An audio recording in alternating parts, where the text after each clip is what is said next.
जिस तरीके से सरकार ने वहाँ पर हमला किया है किसानों के ऊपर, मैं इसको बहुत निंदनीय कार्य मानता हूँ कि अंग्रेज़ों के काले कानूनों को भी आज भारतीय जनता पार्टी की सरकार ने मात दे दी है। किसान मजदूर आखिर मांग क्या रहा था?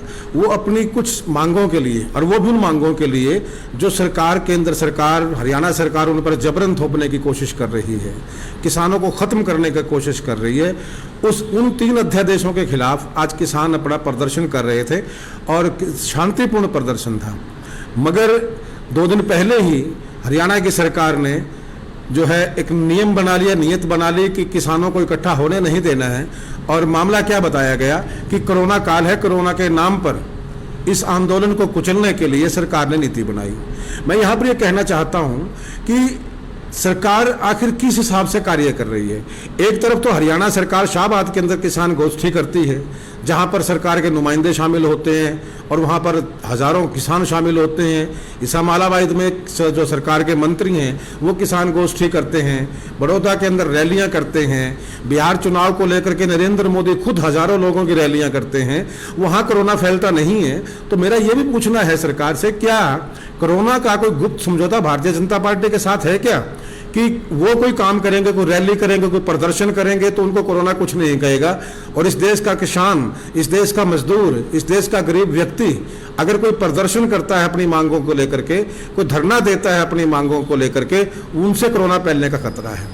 देखिए, अंग्रेजों के टाइम में सुना जाता था कि नो दलील, नो वकील, नो अपील। पहली बार ऐसा देखने में आया है आज़ाद हिंदुस्तान के अंदर अन्नदाता किसान को कहा जाता है। स्वर्गीय लाल बहादुर शास्त्री ने एक नारा दिया था 1965 के अंदर कि जय जवान जय किसान। जवान जो है वो सीमा पर हमारी रक्षा करता है और किसान सरहदों के अंदर रह करके आम इंसान का पेट भरता है, सरकार के नुमाइंदों का पेट भरता है। लेकिन पहली बार ऐसा हुआ है कि किसान की सुनवाई के नाम पर किसान को कुचलने का, उसकी आवाज़ को दबाने का प्रयास किया गया है। 3 अध्यादेश जो सरकार लेकर के आई है, सरकार का मानना यह है कि ये अध्यादेश किसानों के हक में है, आढ़ती के हक में है, व्यापारी के हक में है। मैं अभी कुछ देर पहले ज्योतिसर में था, वहाँ पर भी किसानों को रोका गया, प्रदर्शन में मैं वहाँ शामिल रहा हूँ। मैंने वहाँ भी एक बात देखी है, वहाँ भी लोगों का यही मानना था, किसानों का भी यही मानना था कि अगर ये अध्यादेश किसानों के हक में हैं, अगर किसान इस बात को मानते हैं कि उनके हक में, तो किसान प्रदर्शन क्यों करेगा।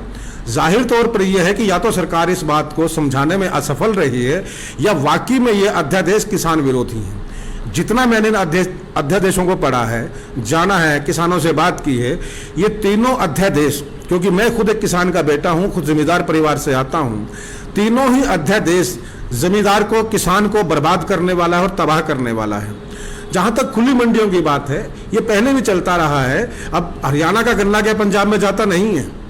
क्या उत्तर प्रदेश से जीरी हरियाणा में आती नहीं है? क्या मध्य प्रदेश से गेहूं हरियाणा में आती नहीं है? आती है।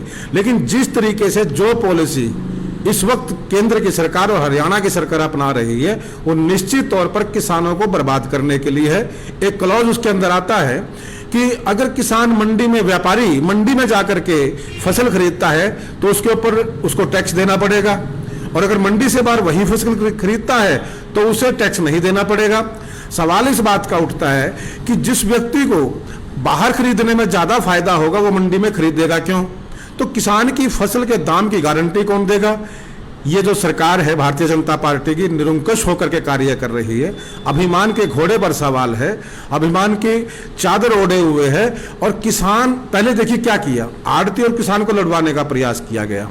यहाँ आढ़ती और किसान जो एक गाड़ी के 2 पहिए की तरह काम करते हैं, किसान जो है आढ़ती के काम आता है, आढ़ती किसान के काम आता है, उनको लड़वाने का प्रयास किया गया, उनको लड़वाने की कोशिश की गई। और आज किसान और आढ़ती को पूरी तरह से बर्बाद करने का प्रयास केंद्र की भारतीय जनता पार्टी सरकार कर रही है। और उन मुद्दों को लेकर के, उन इश्यूज को लेकर के जब हरियाणा का किसान, हरियाणा का आढ़ती आज पीपले के अंदर अपना प्रदर्शन करने जा रहा था, वहां पर कोई आतंकवादियों का संगठन कार्य नहीं कर रहा था, वहां पर कोई गुंडा तत्व इकट्ठा नहीं हो रहे थे। इस देश का अन्नदाता, इस देश के लोगों का पेट भरने वाला किसान आज पिपली की अनाज मंडी में इकट्ठा हो रहा था। लेकिन हरियाणा के अंदर भारतीय जनता पार्टी की सरकार को नागवार गुजरा और एक काले कानून के तहत जबरन इस बात को, कोरोना को आगे बढ़ा करके वहां पर किसानों को जो है प्रदर्शन करने से रोका गया है। किसानों पर अभी जो कुछ देर पहले की जो समाचार तस्वीरें जो आ रही हैं, किसानों पर लाठीचार्ज किया गया, बहुत बुरी तरह से किसानों को मारा जा रहा है।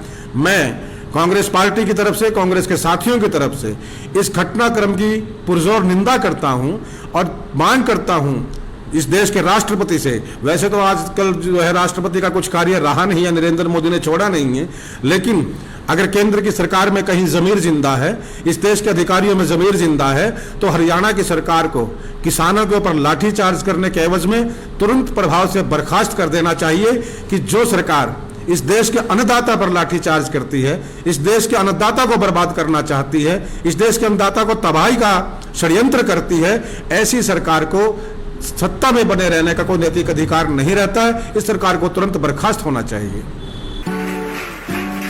खादी, खादी एक विश्वास, खादी एक विचार, खादी एक संस्कृति और खादी एक मुस्कान। खादी जो आजादी से पहले हमारे साथ थी और आज भी है। गांधी जी का सपना है खादी।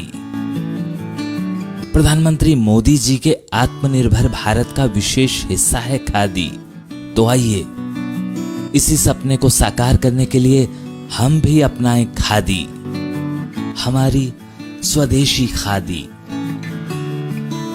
हमारे देश में बनी हमारी अपनी खादी। इसलिए एक एहसास है खादी। हमारे जीवन में रंग बिरंगे रंग भरने आई है खादी। आपके अपने शहर कुरुक्षेत्र में गांव मिर्जापुर आपके लिए लेकर आया है खादी के बने एक से बढ़कर एक डिजाइन, कलर्स व सभी प्रकार के वस्त्र। इतना ही नहीं, खादी ग्रामोद्योग भारत के बहुत से प्रोडक्ट जो आपकी त्वचा व शरीर के लिए उपयोगी हैं, जो आपको दें एक प्राकृतिक सुंदरता का एहसास। एक बार अपनाकर तो देखिए। खादी इंडिया।